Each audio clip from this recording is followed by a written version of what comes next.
성경 마가복음 14장 3절 9절입니다. 함께 봉독하겠습니다. 예수께서 베다니 나병 환자 시몬의 집에서 식사하실 때 한 여자가 매우 값진 향유 곧 순전한 나도 한 옥합을 가지고 와서 그 옥합을 깨뜨려 예수의 머리에 부으니 어떤 사람들이 화를 내어 서로 말하되 어찌하여 이 향유를 허비하는가? 이 향유를 300데나리온 이상에 팔아 가난한 자들에게 줄 수 있었겠도다 하며 그 여자를 책망하는지라. 예수께서 이르시되 가만두어라. 너희가 어찌하여 그를 괴롭게 하느냐? 그가 내게 좋은 일을 하였느니라. 가난한 자들은 항상 너희와 함께 있으니 아무 때라도 원하는 대로 도울 수 있거니와 나는 너희와 항상 함께 있지 아니하리라. 그는 힘을 다하여 내 몸에 향유를 부어 내 장례를 미리 준비하였느니라. 내가 진실로 너희에게 이르노니 온천하에 어디서든지 복음이 전파되는 곳에는 이 여자가 행한 일도 말하여 그를 기억하라 하시니라. 아멘. 우리가 주님의 온전한 제자가 되기를 소망합니다. 주님의 제자가 된다는 것은 우리가 처음 믿을 때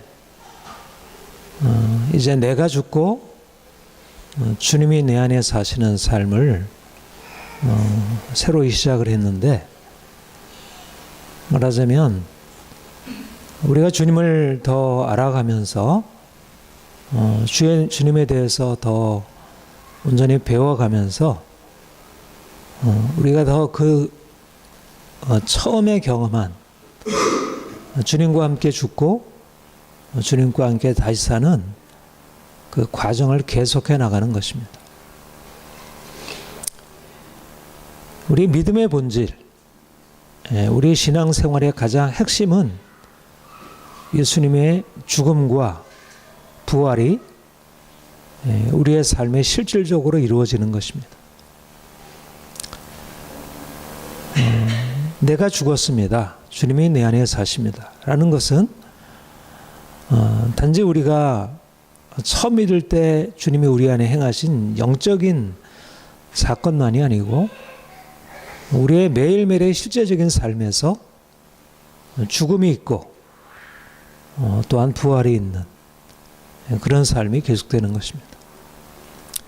제자가 되면 주님이 죽으신 것처럼 나도 함께 죽고 주님이 사신 것처럼 나도 함께 살아가는 것. 너희가 나를 따라오려거든 자기를 부인하고 자기 십자가를 지고 나를 따를 것이라.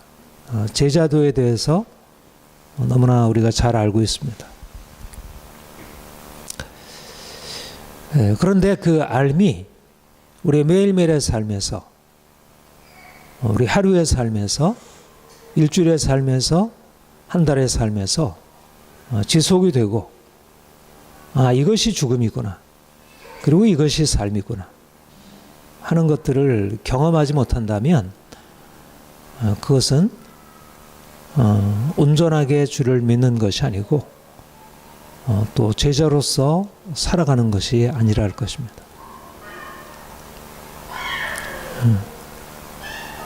어떻습니까? 여러분은 지난 일주일 돌아보게 될 때 얼마나 내가 죽는 죽음을 경험을 했는지, 또 그 죽음을 통해서 주님이 내 안에 사시고 내가 새로운 생명으로 살아가는 것을 경험을 했는지, 사실 우리가 매일매일 점검하고 우리가 일주일을 돌아보며 그렇게 점검해야 할 것입니다.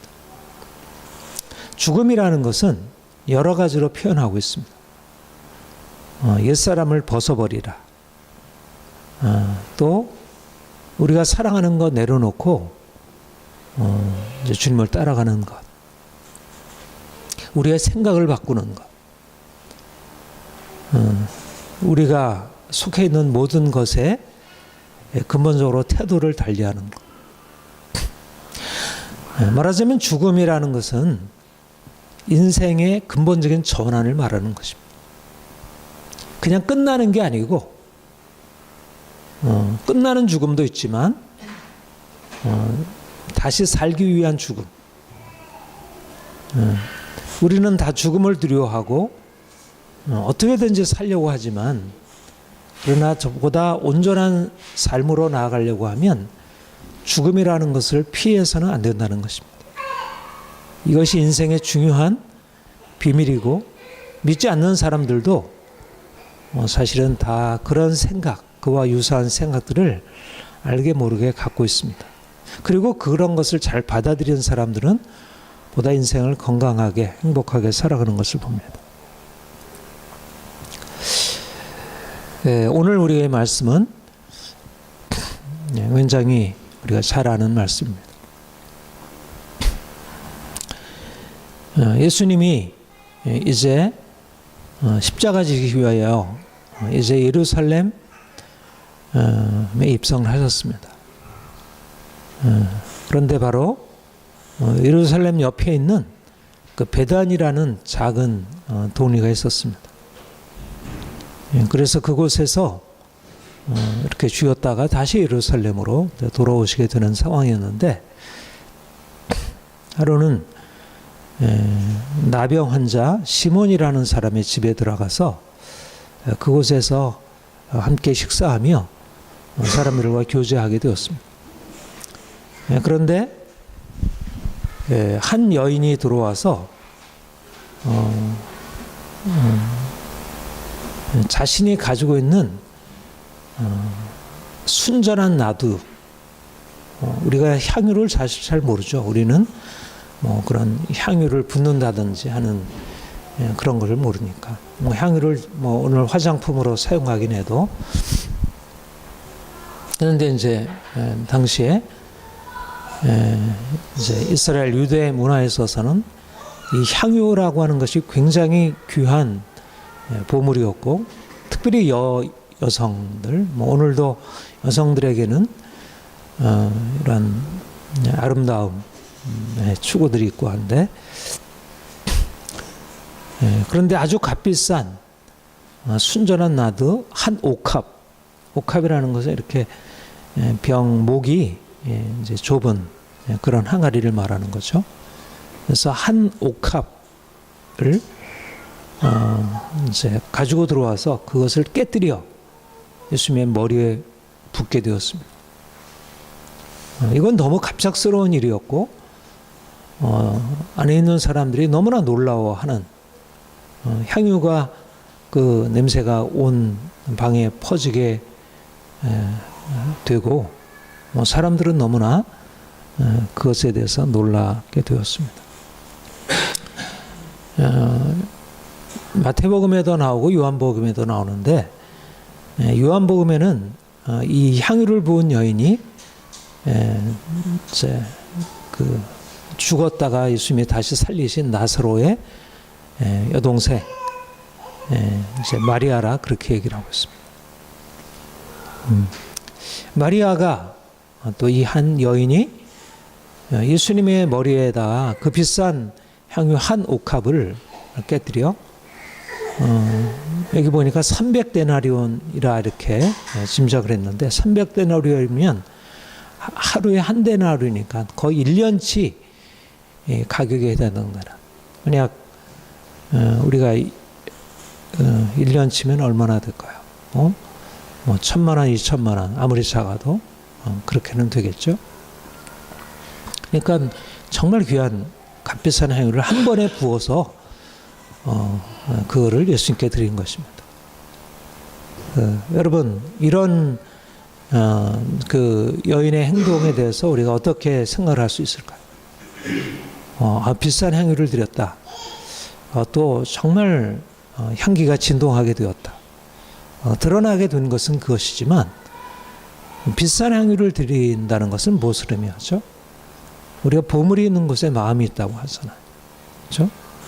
우리가 누군가에게 선물을 할 때 그 사람이 내게 차지하는 비중에 따라서 내가 정말 아무리 좋은 것을 드려도, 좋은 것을 선물해도 아깝지 않은 사람이 있고, 또 뭐 단돈 뭐 1,000원, 2,000원 해도 아까운 사람이 있죠. 그러니까 뭐 늘 외적으로 나타나는 것이 그 마음을 표현하진 않지만 우리도 정말 좋은 것을 누구에게 주고 싶을 때는 이제 그것을 내가 주려고 하는 대상이 뭔가 그것을 받을 만한 나와 특별한 관계가 있다든지 정말 이분에게는 이런 것을 드려야 이분에게 합당하다든지 하는 그 의미가 있을 것입니다. 이 여인이 300대나, 그러니까 도무지 보통 사람들은 생각할 수 없는 너무나 이렇게 깜짝 놀랄 그런 행동을 하게 되었던 것은 여기에는 다 기록이 되어 있지 않지만 충분히 짐작할 수 있는 것은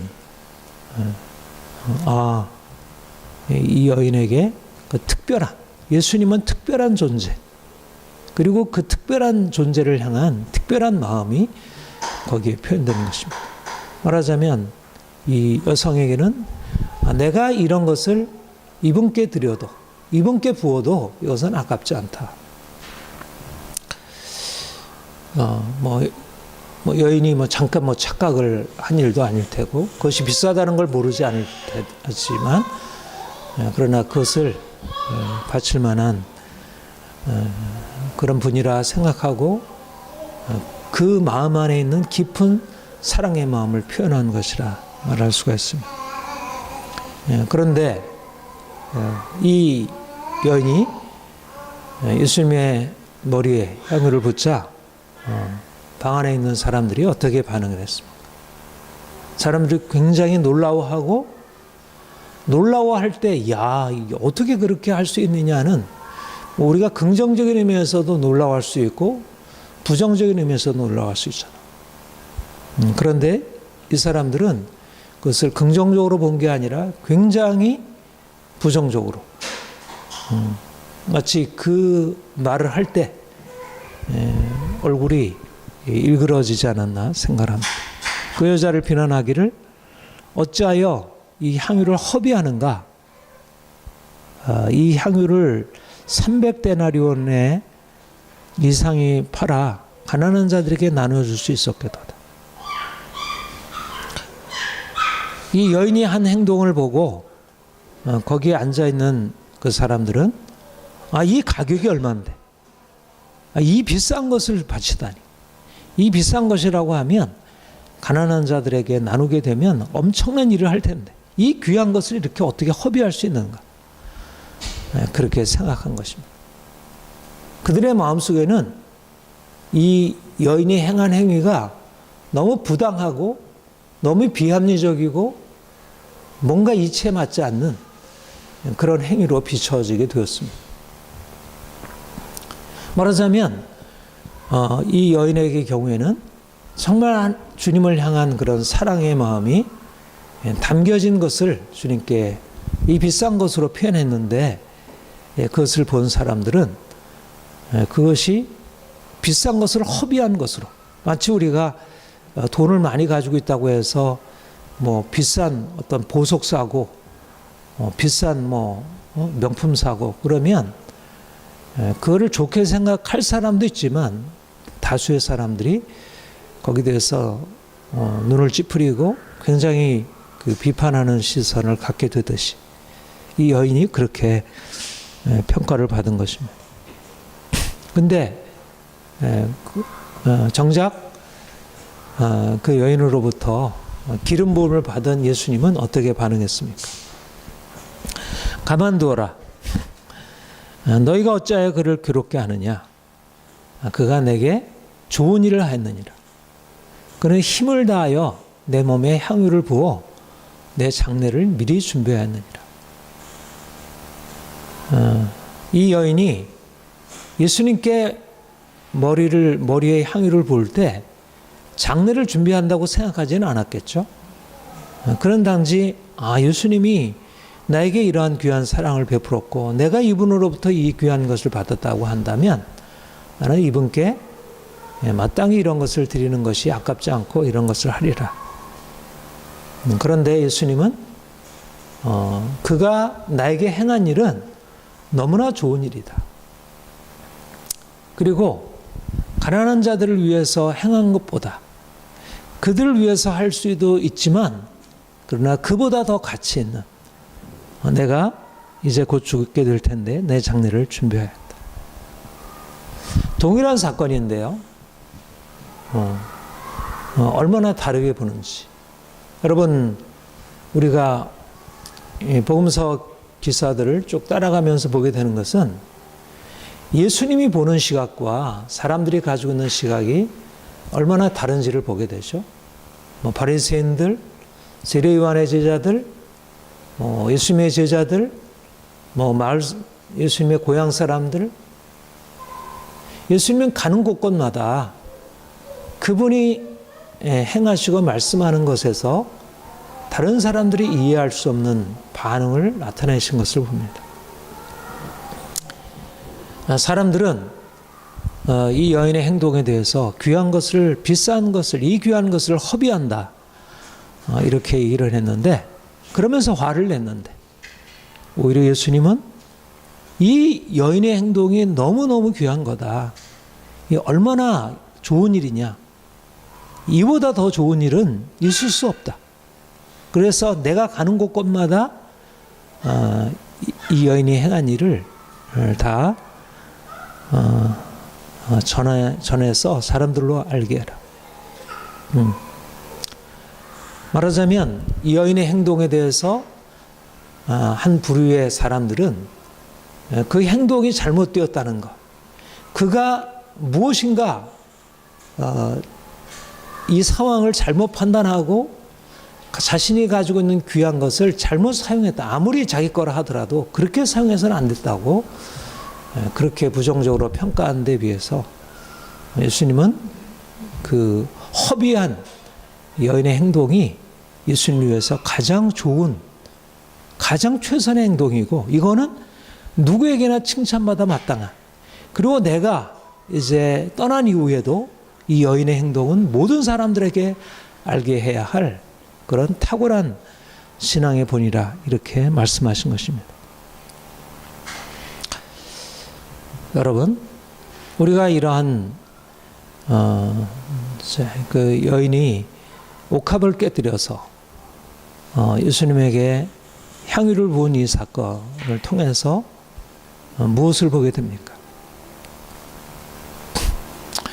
우리는 다른 사람들이 내 행동에 대해서 어떻게 평가를 하는가 하는 것을 굉장히 중요하게 고려하고, 물론 늘 의식적으로 그런 걸 하지는 않아도 의식적으로 무의식적으로 내 행동이 사람들에게 어떻게 평가될까, 이렇게 그것을 고려하고 사람들이 이것을 인정하고 좋아하고 칭찬해주고 그렇다고 하면 우리가 그것을 힘들어도 어떻게든지 내가 가능한 한 그것을 하려고 합니다.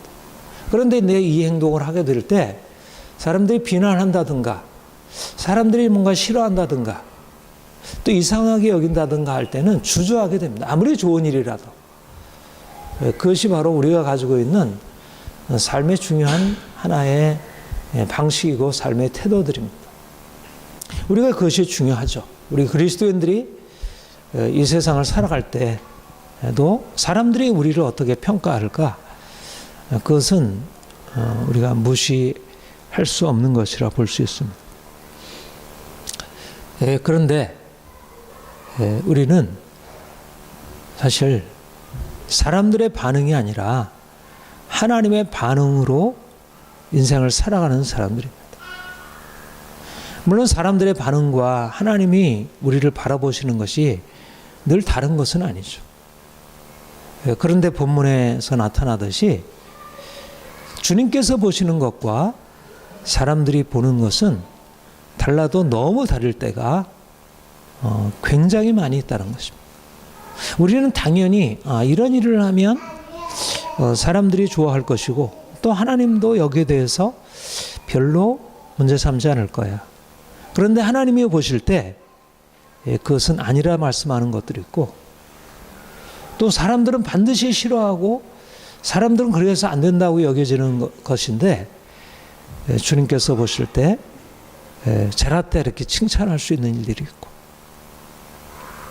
근데 우리가 이제 오랫동안 인생을 살아오면서 또 끊임없이 우리는 주변 사람들의 평가 앞에 살아가기 때문에 사람들이 어떻게 나를 보느냐가 인생을 끌어가게 되는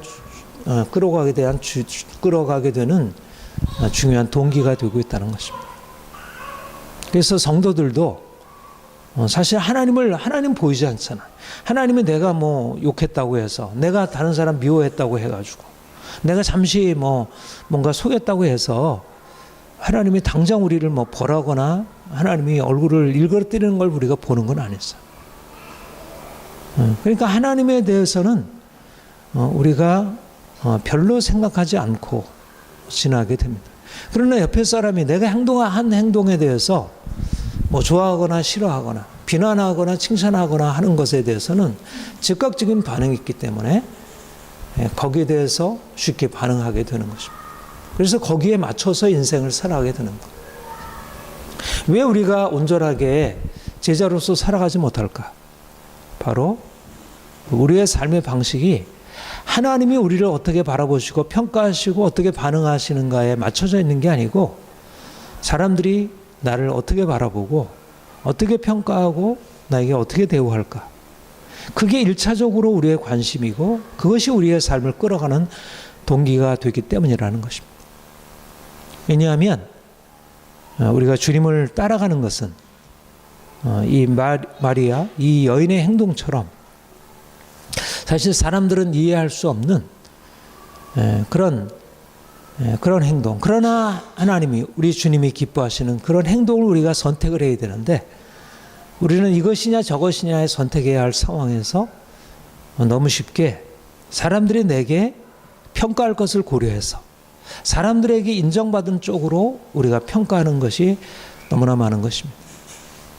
여러분들 지난 시간들을 돌아보시고 또 여러분들의 삶의 습관들을 한번 살펴보시기 바랍니다.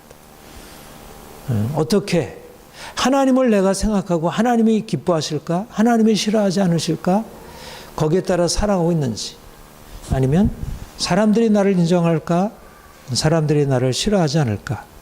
거기에 따라 살고 있는지. 사람들의 평가 기준은 보이는 것들입니다. 돈이 얼마나 되느냐, 이게 가격이 얼마인데, 그렇죠?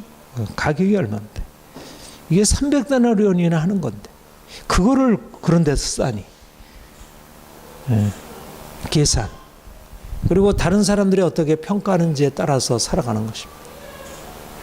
그러니까 우리는 그렇게 사람들에 맞춰서 살아가게 되면 하나님을 믿고 산다고 하더라도, 내가 하나님을 사랑한다고 하더라도 내가 하나님을 사랑하는 것을 늘 사람들에게 맞추어 사람들이 인정할 수 있는 범위 안에서 사랑하고 그 범위를 넘어서는 것에 대한 커트하고, 중요한 것은 하나님이 우리를 이끌어 가시는 것으로 사람들이 어떻게 평가하든 그것을 넘어가는 게 아니라 사람들이 인정하는 범위 안에서 내 삶을 선택하는 것입니다.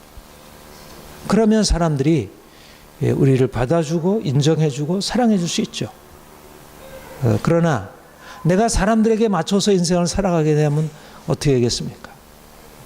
이 여인처럼 그 비싼 향유 옥합을 깨뜨려서 예수님의 머리에 부을 수는 없잖아요. 그렇게 허비할 수는 없는 것입니다.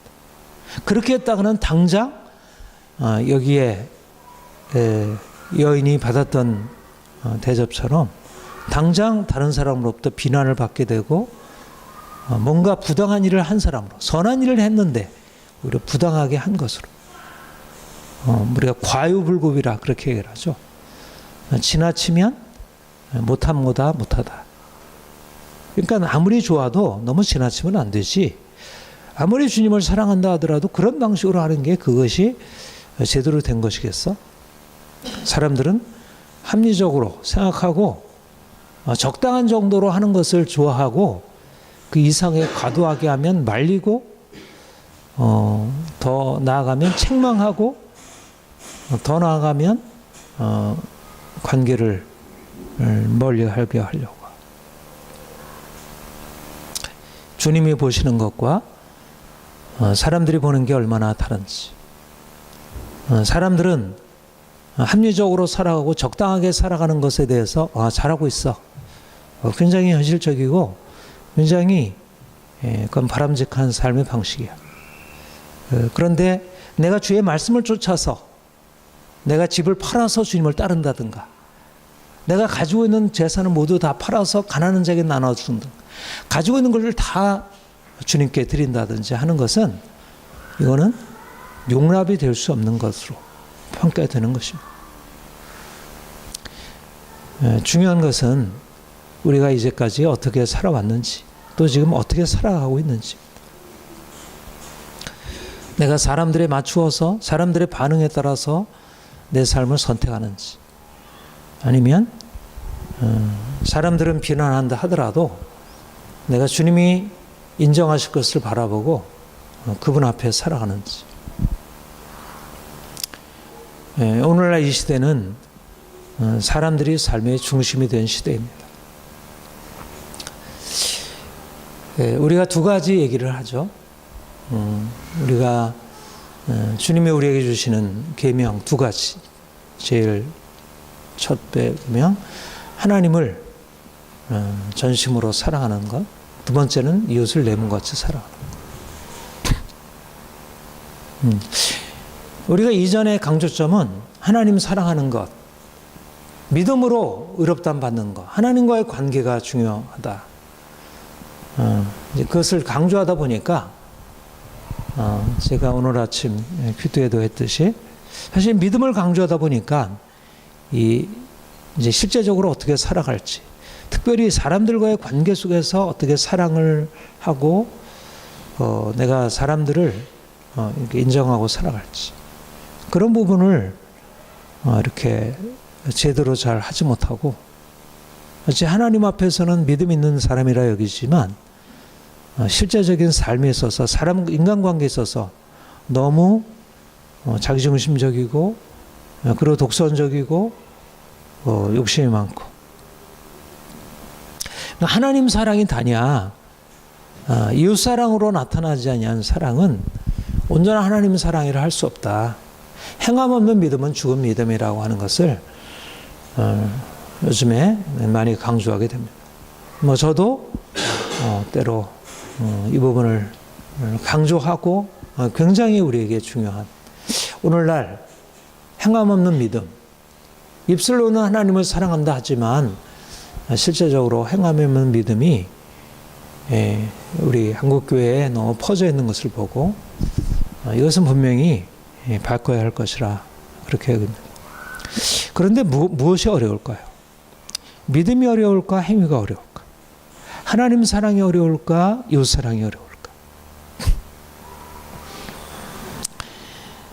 사람들은 생각하기를, 하나님 사랑은 내가 하나님 사랑합니다, 하나님 믿는 것은 그냥 하나님이 나에게 주신 것 나는 믿습니다, 이러면 되고, 이웃사랑은 내가 실질적으로 내가 그 사람을 위해서 내가 양보해야 되고 희생해야 되고, 내가 더 이상 이전에 가지고 있던 삶의 방식을 하지 않아야 되니까 그렇게 사랑하는 것은 굉장히 어려운 것이다, 이렇게 생각을 하죠. 그렇게 생각할 수 있고, 또 어떻게 보면 그렇게 보이고, 믿는 거는 그래도 되는데 순종은 잘 안 된다. 하나님은 사랑할 수 있는데 이 사람 사랑은 좀 어려운 것 같아. 그러나 사실 어려운 것은, 행함보다 더 어려운 것은 사실 믿음이라 할 수 있습니다. 물론 양자를 그렇게 비교할 것은 아니지만, 그러나 1차적으로 정말 어려운 것은 믿음이라는 것입니다. 우리가 믿음을 행함보다 더 쉽다고 생각하는 것은 믿음을 오해한 것입니다. 믿음 마치 그냥 내가 믿습니다, 주님이 나를 위해서 십자가 지신 걸 믿습니다, 내가 믿으면 천국 갈 것을 믿습니다, 나는 자녀인 것을 믿습니다, 그래서 믿음이 쉬워 보이는 것이지. 근데 우리의 마음속에 내가 주님을 믿는 믿음, 물론 그것은 믿음의 중요한 한 부분이긴 하지만, 그러나 믿음은 단지 그것이 아닌 것입니다. 믿음이라 하는 것은 그야말로 전심으로 주를 사랑하는 것입니다. 내가 내 자신보다, 어떤 세상의 어떤 사람들보다, 어떤 무엇보다 나의 모든 것을 들여서 주님을 사랑하는 것입니다. 믿음은 결코 쉬운 것이 아닙니다. 믿음은 우리의 인생 전부를 그분께 드리는 것. 이게 믿음입니다. 믿음이 있다고 하면서 행함이 없는 것은 사실상 믿음이 없는 것입니다. 믿음은 그 안에 행함을 내포하고 있고 하나님을 사랑한다는 것은 이웃사랑을 그 안에 내포하는 것입니다. 하나님은 사랑하는데 내가 이웃사랑이 안 되고 내가 믿음은 있는데 실제적인 행함이 없다는 것은 그것은 하나님 사랑이나 믿음이 온전하지 못하다는 얘기지, 하나님 사랑은 되는데 이웃사랑이 없는 것은 그것은 불가능한 것입니다. 예. 여러분, 우리가 사람들을 위해서 내가 목숨까지 드릴 필요는 없잖아요. 그렇죠? 내가 아무리 자식 사랑해서 자식을 위해서 목숨을 드릴 부모는 있지만, 그러나 우리가 사람 사랑한다고 해서 내 목숨을 드릴 이유는 없습니다. 그렇게 받을 누구도 없고. 말하자면 우리가 이웃을 사랑하는 것은 내 몸과 같이 또 그 사람에게 맞추어서 그 정도로 살아가는 것입니다. 물론 그 사랑은 진정한 사랑이어야 되지만, 그러나 우리가 하나님을 사랑하는 우리의 모든 것을 그분께 드리는 그런 사랑, 여기 표현으로 하자면 허비하는 사랑이라는 것은 없는 것입니다. 말하자면 하나님을 사랑한다는 것은 인간적인 관점으로 보면 그거는 너무 과도한 것입니다.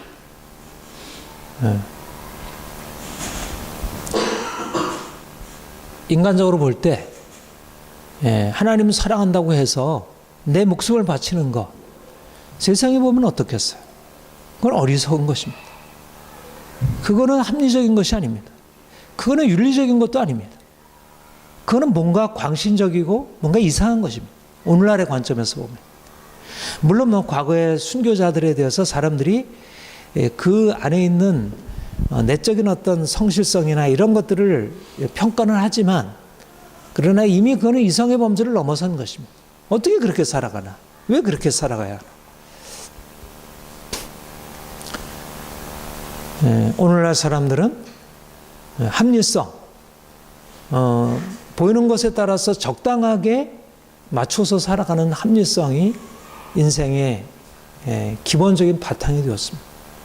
그렇기 때문에 오늘날 사실 주를 위해서 모든 것을 다 드린다는 그런 어떤 제자도는 사람들에게 이해할 수 없고 이해할 수 없을 뿐만 아니라 그거는 말이 안 되는 것입니다. 이것은 이 세상에서 인간으로 살아가는 데 있어서 그건 부딪히지 않을 수 없는 것입니다.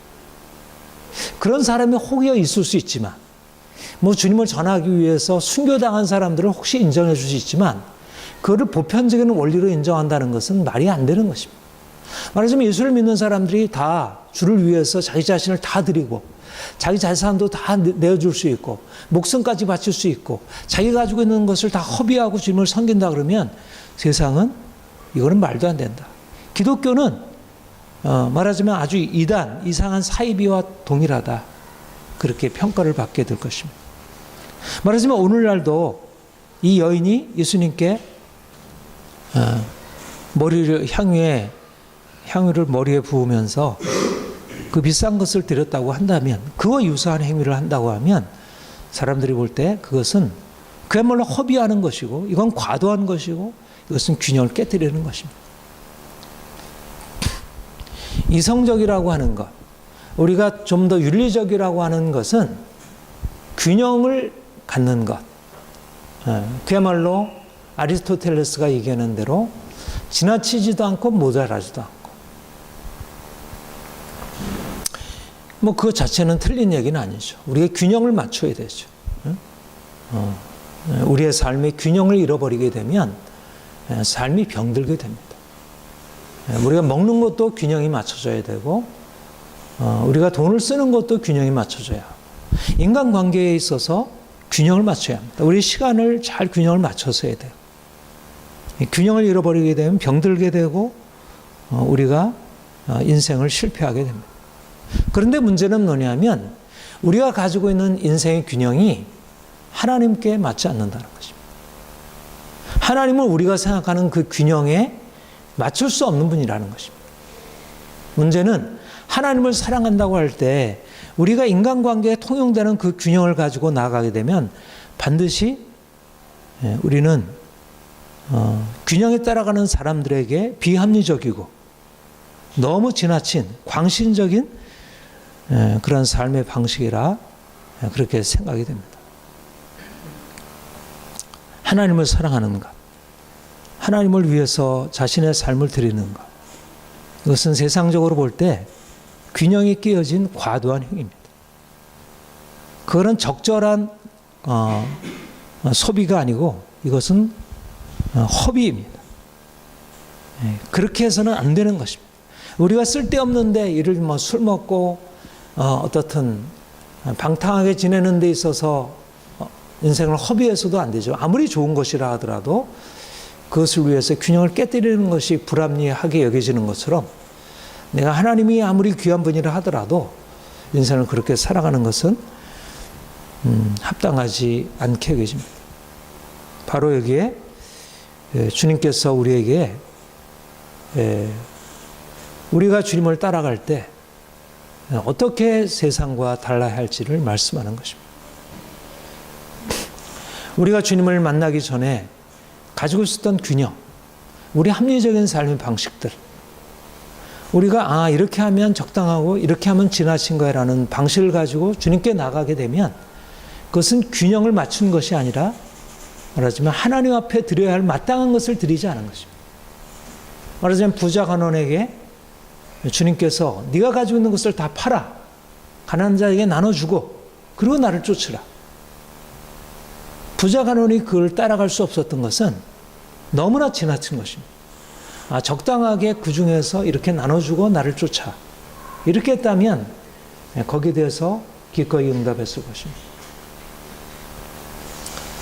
우리가 가지고 있는 모든 것을 주님께 내어드리고 목숨까지도 가족보다도 우리의 모든 어떤 그것을 넘어서 주님을 따라오라는 요구는 항상 지나친 것입니다. 그런데 바로 중요한 사실은 주님은 그런 지나친 헌신을 받을 만한 가치가 있는 분이라는 것입니다. 내 자신도 내 자신을 위해서 인생을 전부를 드리는 것, 이것이 마땅한 것입니까? 우리가 하나님을 알기 전에는 그건 너무나 당연한 일입니다.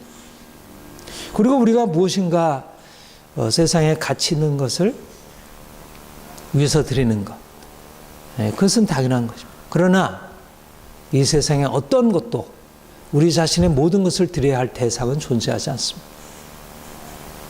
그러나 하나님은 그런 분이 아니라는 것입니다. 우리 주님은 우리가 과도하게 우리 자신을 드려야, 우리가 허비한다고 생각하고 우리가 주님께 드려야 그분이 받으시기에 합당한 것입니다.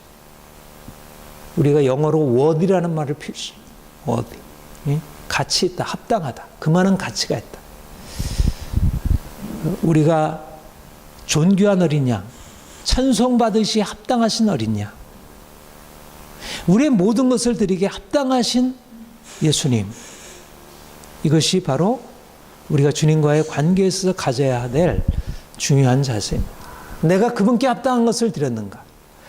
내가 내 자신을 위해서 모든 것을 쓰는 것, 내가 아무리 사랑한다 하더라도 남편을 위해서 자식을 위해서 모든 것을 쓰는 것은 그거는 허비하는 것입니다. 그건 지나친 것입니다. 균형을 깨뜨리는 것입니다. 그것은 죄일 수 있습니다. 그러나 우리가 주님을 위해서 드리는 것은 허비해야 비로소 그분께 합당한 것이죠. 우리가 아무리 많은 것을 허비해도 그분이 우리를 위하여 생명을 허비하셨습니다. 우리를 위해서 모든 것을 내어주셨습니다. 그분을 위해서 허비하는 것은 결코 허비라 할 수 없습니다. 오히려 우리가 진정으로 그분을 위해서 다 드려야, 우리가 이제까지 가지고 있었던 모든 것을 그분께 다 드려야 비로소 그분에게 합당한 것이 될 수 있습니다. 우리가 이제까지 주님께 허비해 온 것이 아니라 주님께 마땅히 드려야 할 것을 우리가 스스로 그것을 착복하여 살아오는 것입니다. 사실은 우리가 주님께 인생을 드려야 할 것들을 너무 많은 것에서 우리 자신을 위해서 사용해왔고 세상을 위해서 사용해왔습니다. 사실상 이 여인이 비난받을 것이 아니고 비난하는 그들이 부끄러워야 할 일입니다. 저 여인은 저렇게 비싼 것을 드리는데 나는 도대체 무엇을 하고 있는가? 우리가 본받을 것은 자신의 삶을 아주 이성적으로 균형 있게 살아가는 삶이 아니라 오히려 그 균형을 깨뜨려 가면서 사람들에게 비난을 받아가면서 주를 위해서 헌신하는 사람들입니다. 우리가 어떻게 살아야겠습니까? 첫 번째로 사람들의 평가에서 자유로워져야 합니다. 사람들은 우리가 주님을 위해서 자신을 허비하는 그 믿음을 이해할 수 없습니다. 사람들은 합리적이고 계산적이고 우리가 주님을 위해서 자신을 허비하고 살아가게 되면 사람들은 반드시 비난하고 말리게 되어 있습니다. 그런데 중요한 것은 사람들의 평가가 아니라 주님의 평가라는 것입니다. 우리가 날마다 골방에 들어가서 주님을 만나고 그분이 나를 어떻게 평가하시는지, 남편이 아니라 아내가 아니라 우리 주변의 친구들이 아니라 주변 사람들이 아니라 주님이 나를 어떻게 보시는지, 내가 지금 살아가고 있는 삶의 방식에 대해서 주님이 기뻐하실지 아닐지, 내가 지금 주님께 드리는 것에 대해서 과도하다 하실지 아니면 주님이 그것 가지고 안 된다고 하실지, 우리가 이제까지 너무 사람들에게 맞춰온 우리 인생의 관점을 바꾸지 않는다면 우리가 주님께 기쁨이 될 수 없고 주님께 칭찬을 받을 수 없습니다. 예수님이 외식하는 바리새인들에 대해서 말씀하셨듯이 우리가 사람들의 조율되어 있는 것을 가지고서는 하나님과 진정한 관계 안으로 들어갈 수 없습니다. 여러분, 이제 주님께 나아가서 내가 누구에게 조율된 인생을 살아가고 있는지, 누구의 평가 앞에 살아가고 있는지, 하나님 앞에 살아가고 있는지 아니면 사람들 앞에 살아가고 있는지 자신을 점검하고 사람들이 기준인 인생이 아니라, 사람들의 평가 기준의 인생이 아니라 주님의 평가 앞에서 사는 삶이 되어야 할 것입니다. 두 번째, 주를 위하여 허비하는 헌신을 해야 합니다. 주님은 가장 귀한 분입니다. 주님을 위해서 아무리 많이 과도하게 헌신한다 하더라도, 주님을 위해서 우리가 너무 지나친 것이라고 하더라도, 사람들이 볼 때, 그리고 우리가 이제까지 삶의 방식을 볼 때는 그거는 안 될 일이야. 어떻게 그렇게 할 수 있어? 그렇게 여기는 것들이라도 주님께는 결코 과도한 것이 아닙니다. 그분께는 우리가 이제까지 가지고 있는 것을 다 더해서, 몇 곱절 더해서 드려도 주님께는 결코 과다한 것이 아닙니다. 오히려 더 지나치게 드려야, 우리의 삶의 모든 것들을 더 지나치게 그분께 드려야 그분께 합당한 것이 될 수 있습니다. 우리는 삶의 많은 것에 마음을 나누어 왔습니다. 오히려 삶의 중심 안에 내가 있었고 다른 사람들이 있었고 다른 많은 다른 세상의 것들이 있었습니다. 이제 마음의 가장 중요한 중심, 내 인생의 가장 귀한 것, 예수님이 되는 것입니다. 그리고 그분을 위하여 나의 가장 귀한 것을 드리는 것입니다. 내가 가지고 있는 옥합, 순전한 나도 한 옥합, 다른 사람이 볼 때는 그거는 함부로 사용할 수 없다고 생각하는 가장 귀한 것, 그것이 무엇인지 살펴보시기 바랍니다. 나는 주님께 어떤 향유 옥합을 깨뜨려 드릴까? 주님이 내게 기뻐하실 만한 그 무엇이 내게 있는가? 그래서 우리가 가지고 있는 가장 귀한 것으로 주님을 기쁘시게 하는 우리의 모든 삶이 주님의 향유처럼, 이 여인의 향유처럼 그렇게 기쁨이 되고 감동이 되는 그런 인생이 되게 기도하겠습니다. 주님, 우리가 주님께 너무나 귀한 사랑 받았고 우리가 죽음에서 생명으로 옮겨지고 영원한 천국의 복락을 우리가 값없이 선물로 받았는데 우리가 주님을 믿고 주님을 사랑한다 하지만 여전히 우리의 삶의 중심은 우리 자신이고 또 사람들의 평가가 우리의 삶을 끌어온 것을 고백합니다. 주님, 이제 주를 바라보게 하옵소서. 주님이 우리를 어떻게 바라보시는지가 우리의 마음속에 늘 있게 하시고 또 우리가 주님을 위하여 우리 자신을 아낌없이 드리며 우리가 가지고 있는 모든 것으로 주님을 기쁘시게 하는데 사용하게 하옵소서. 이 여인이 값비싼 향유를 주께 드려 주님의 기쁨이 된 것처럼 우리도 주님께 우리의 가장 귀한 것 드려 주님을 기쁘시게 하며 또 많은 사람들에게 이 주님의 아름다우심을 드러내게 하옵소서. 우리 모든 성도들을 주께서 귀한 믿음의 자리로 인도하여 주옵소서. 예수님의 이름으로 기도합니다. 아멘.